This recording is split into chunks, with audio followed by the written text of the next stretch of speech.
Long ago, in the earliest days of the world, when the earth was young and the skies were still learning how to rain, there was no fire.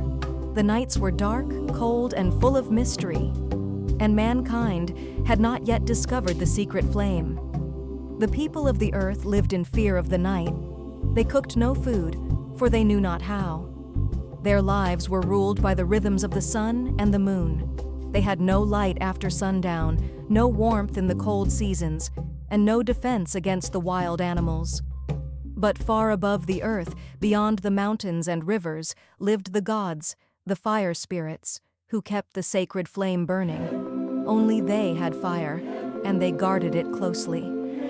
The elders of the village called upon the animals, their allies, to send a messenger to the gods, someone brave enough to steal fire for humanity.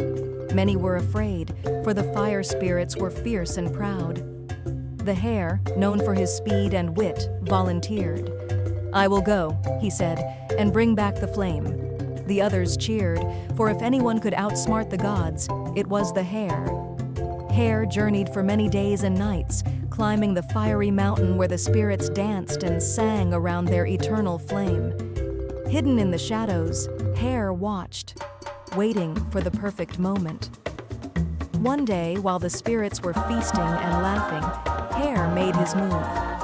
He leapt into the fire circle, snatched a burning branch, and ran as fast as the wind. But the fire spirits were too fast.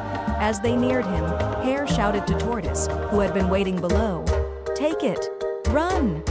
Tortoise, slow but wise, carried the flame deep into the forest. One by one, the animals relayed it. Bird flew with it in her beak, chameleon hid it in his color-changing skin, until finally, it reached the humans. When the fire came, it changed everything. The people gathered around the glowing light, warming their hands, cooking their first meal. They danced and sang into the night, no longer afraid. The gods were furious, but it was too late. Fire now belonged to the humans. And though the gods tried to take it back, the flame had already passed from heart to heart, from home to home. Since that day, fire has been the symbol of life, courage, and unity. The Bantu people say it was not stolen in greed, but given in need, thanks to the cleverness of Hare, the patience of Tortoise, and the courage of all who carried the flame.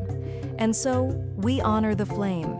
We use it with care, because it connects us, not just to each other, but to the ancestors, the animals, and the gods.